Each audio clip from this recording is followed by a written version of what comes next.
go at less than 6. Micic keeps the ball in his hands. Clock is running out. Micic rises. If it goes, he'll win it! Vasilija Micic with the trojka in Belgrade to win the semifinal here! Sāksim ar pašu svarīgāko, pašu galveno iemeslu, kāpēc es arī esmu cepurītē šajā epizodē. Mums atkal ir divi spēlētāji Eirolīgā. Rihards Lomašs ir parakstījis līgumu ar līdz sezonas beigām ar Boloņas Virtus. Kā jūs uzņēmāt šīs ziņas? Tas gan jau bija zināms jau drusku ātrāk nekā tikai vakar, bet tas ir pilnīgi oficiāli. Jā, es varu pateikt, kas bija pats pirmais, kas vispār izziņoja šīs ziņas Twitter karavīrs, sauksim viņu tā, Luka D'Alessandro. Viņš izziņoja, tāpēc es sākumā man liekas, ka tur atkal viņš kaut ko izdomājis ir savā galvā, kaut kādas muļķības, bet šoreiz tā arī tiešām bija.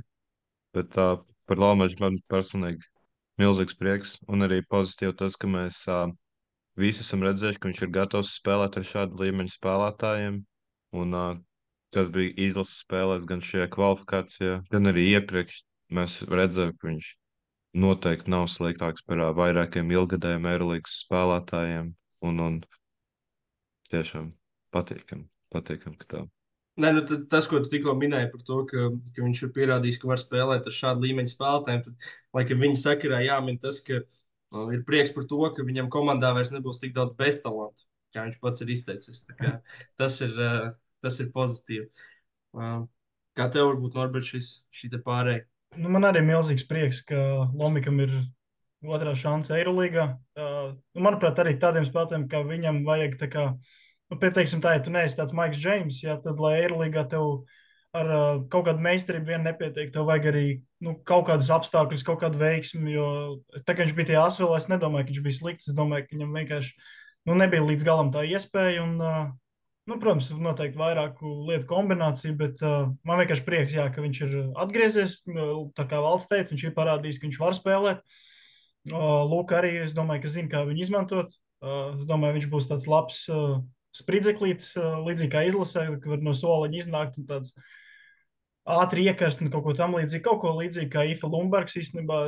Es uz kaut ko tādu skatos, kaut kādā ziņā pat redzu kaut kādas līdzības viņiem un kaut ko tādu arī sagaidu, bet jebkurā gadījumā daudz vairāk priecājos un daudz vairāk atbalstīšu Virtus, vēl vairāk nekā tagad un novēlu Final Four. Jā, jāmin tas, ko tu jau minēji, ka šī viņam būs otrā pieredze Eirolīgā. Domāju, visi atceramies iepriekšējo pieredzi Asvelā, kur, kā viņš pats arī ir vairākas reizes izteicies, tur tāds Eirolīgas spilgtākais nepotisma paraugs DJs Parkers, viņam vienkārši meloja acīs skatīdamies un principā solīja laist laukumā, bet vienkārši nelaida. Tad līdz ar to tur viņam tā pieredze beidzās, bet jā, arī tas, ko tu minēji, man vismaz tā, varbūt ne gluži man, bet iespējams kādam citam, kurš nezina Lomiku tik labi, viņš varbūt skatās un otrā vieta šobrīd pēc 1. apļa paraksts, nosacīt nezinām spēlētāju Eirolīgai tādu, kurš varbūt nav liels vārds. Zin kā parasti tās augšgala komandas tur tomēr paraksts, tur kāds spēlētājs ar vārdiem, tur lielāka Eirolīgas pieredze un tā tālāk, bet šoreiz man gribās domāt, ka tieši tas, ko tu arī teici, ka Eirolīga ir tāds slēgts tirgus spēlētājiem un ir jāsakrīt vairākiem apstākļiem, lai tu tur tiktu iekšā un pēc tam vēl noturētos. Tad, neraugoties uz to, ka Virtus ir otrā labākā komanda Eiropā pēc 1. apļa, es uzskatu, ka šī ir labākā vieta, kur Lomažam to izdarīt. Jo, kā viņš jau arī pirmajās intervijās pēc pievienošanās teica, ka viņš jau jūt dažus tos setplay, ka daži ir līdzīgi kā izlasē, ka tas spēles rokraksts ir līdzīgs kā izlasē. Treneris viņu pazīst, viņš pats ir gatavs. Un es ļoti šaubos, ka jebkurā citā komandā viņam būtu tik laba iespēja izsist sev to vārdu tā, kā tas būs tagad Boloņā. Es domāju, ka pat Albā un pat Asvelā šobrīd viņam nebūtu tik laba situācija. Tā īstenībā šeit man ir arī pēc visu šī pozitīva, es gribu pateikt pāris lietas, kas man dara skeptiski, pirmkārt ir tas, ka līdzinājā karjerā viņam ir gājis, diemžēl, diezgan pagrūti, kad loma ir mazāka vai mazāka nekā bija iepriekš plānots. Tas bija gan pirms tam Asvelā, gan arī Saragosā. Un tas To viņš, man liekas, arī pats tajās visās, nu, es nezinu, visās, vienu interviju, ko es lasīju, ka viņš teica, ka viņš saprot, ka vajadzēs atrast, atrast savas situācijas un metienus liederību. Iespējams, ka viņam nav tik daudz bumbas, jo tik daudz bumbas, kā Merkeza Fendī, viņam noteikti nebūs. To, man liekas, to var aizmirst vismaz sākumā. Bet te gan daļai visas šīs tieši bažas par šo līdzinājās karjeras pieredzi, tas, kas ir treneris, to, ka šis ir treneris, kas viņu tiešām zina, kas viņa stiprās puses, un viņš tieši gribēja viņu komandā, tāpēc noteikti kaut kādam plānam jābūt. Un vēl bišķiņ no skeptiskās puses arī tas pats, ko tu teici, ka viņa ir otrā vieta. Es pat īsti nezinu, vai tas ir labi vai slikti, jo parasti tomēr komandas, ja viņas labi spēlē, tad nu, necenšas izgudrot jaunu velosipēdu. Ja viss strādā, tad tur vismaz standartā jau tu nemēģini īsti jā, kaut ko mainīt. Bet viņš jau netiek ņemts kā teiksim, tāds pamats spēlētājs, kam tur būs uzreiz mega loma un tā tālāk. Es domāju, vairāk viņš ir tāds tā kā plugins labā Lukas sistēmā, kas jau strādā tādā ieeļotā ritenī, kur tu vienkārši ieliec kaut kādu papildus zobratiņu, kas turpina to riteni mīt uz priekšu. Tīri tā iemesla dēļ, ka Dželīns Smits tomēr aizgājis Partizānu, un te uzreiz jāmin tas, ka viņam ir divas lomas šobrīd. Viņš ir ne tikai Partizāna spēlētājs, viņš vēl laikam nav spēlējis. Viņš arī Partizāna NBA 2K e-sporta komandas spēlētājs. Viņš uzreiz divas lomas aizpilda Belgrādas komandā. Tas ir viens, un vienkārši jā, tas, ka viņiem nedaudz ir jāpaplašina tā rotācija, jo arī A-sērijas spēlēs viņi spēlē ar uzticās šiem te veterāniem. Un es domāju, sezonas griezumā arī salīdzinot ar tām iepriekšējām Lomika pieredzēm, teiksim, es varu uzreiz būt drusku atspēkot to, ko teicu. Piemēram, nu, uz Asvelu viņš aizbrauca pavisam jauns. Tur bija vienkārši arī tāda apstākļa sakritība. Pēc tam Saragosā viņš diezgan ātri saprata, ka tas vienkārši nav viņa basketbols. Tad šeit ir gan viņa basketbols, gan viņa treneris, gan arī viņa sistēma, un arī tas, ka piemēram, atļaušos izmantot pašu Lomika vārdus, ka, piemēram, arī tādi beztalanti kā Bruno Maskolo tiek pat pie kaut kādas lomas un spēj veikt kaut kādas winning plays attiecīgās konkrētās spēlēs. Tas pats Avudu Abas 12 spēlēs piedalījies vidēji gandrīz 10 minūtes. Es esmu diezgan drošs, ka Lomikam var būt lielāka loma nekā viņam, jo viņš arī aizsardzībā var iedot kaut ko. Es uz viņu raugos varbūt drusku kā tādu Marko Belnelli backup uz 10-15 minūtēm, un es domāju, ka viņš ir gatavs iedot tās minūtes, un ka viņš ir arī šobrīd tik pieredzējis, ka viņš spēj saprast ar to lomu. Nu, man tā gribētos ticēt.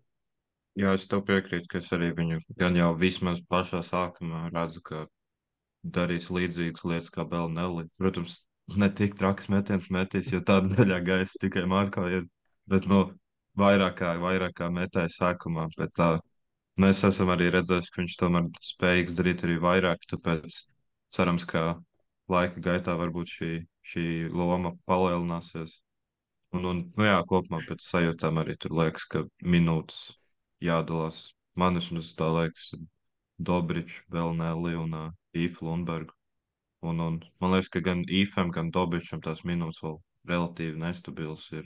Nu tā, kādā spēlē ir, kādā spēlē ir mazāk. Un tādu, man liekas, ka tā vismaz kaut kas līdzīgs te būs. Nu, tā ir, bet Ifam ir tas kredīts, kā, ka viņš ir vairākas reizes šo sezonu galotnēs.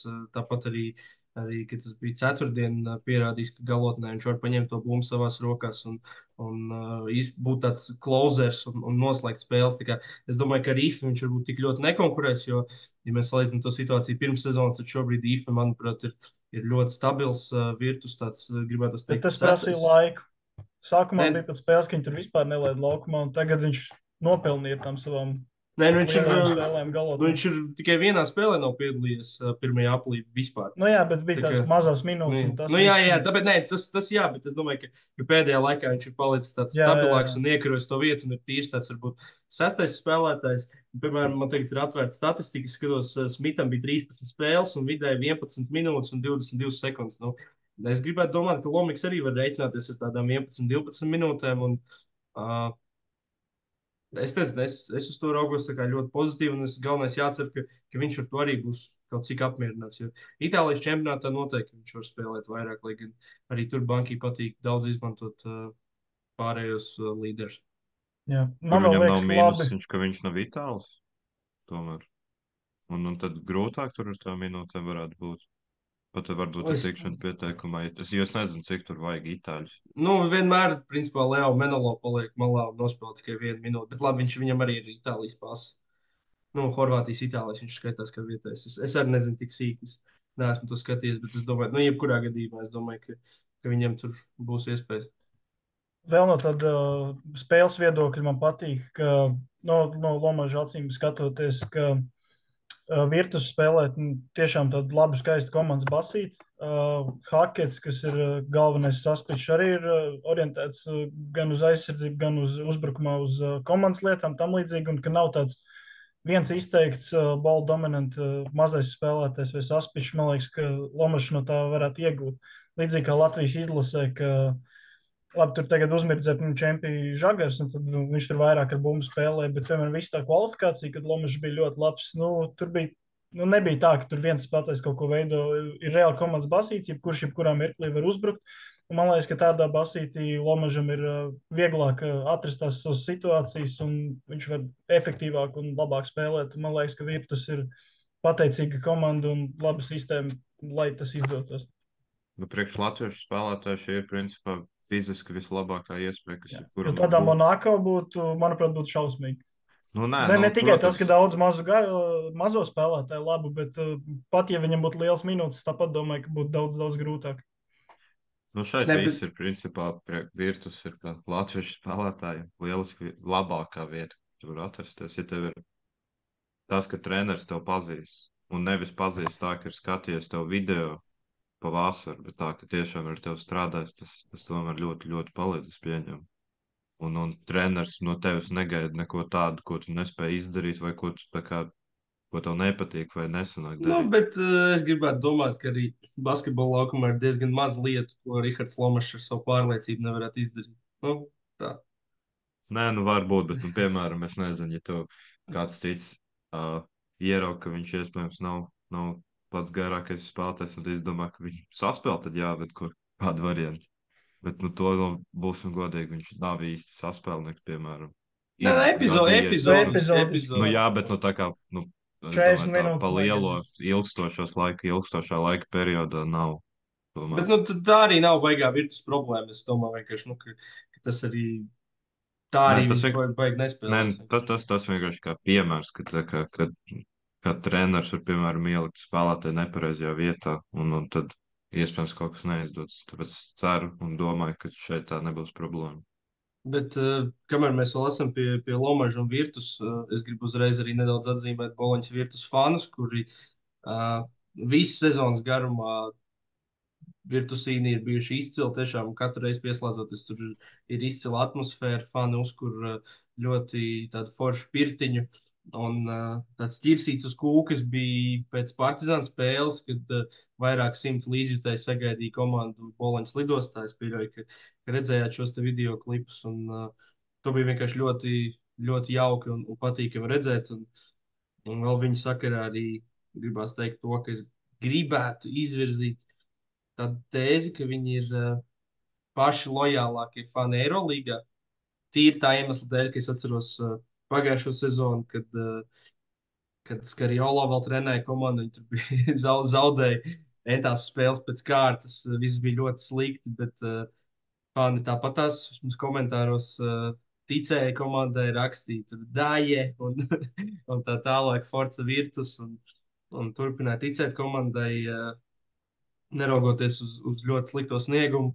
Un šogad tad ir tā, ka vismaz komentāros vairums tā kā pilnībā akli uzticās Lukam un pat nezinot lomiku, tad viņi raksta, ka pilnībā uzticās trenerim Banki. Un, ja tas ir tas, ko viņš vēlas, tad tā ir jābūt.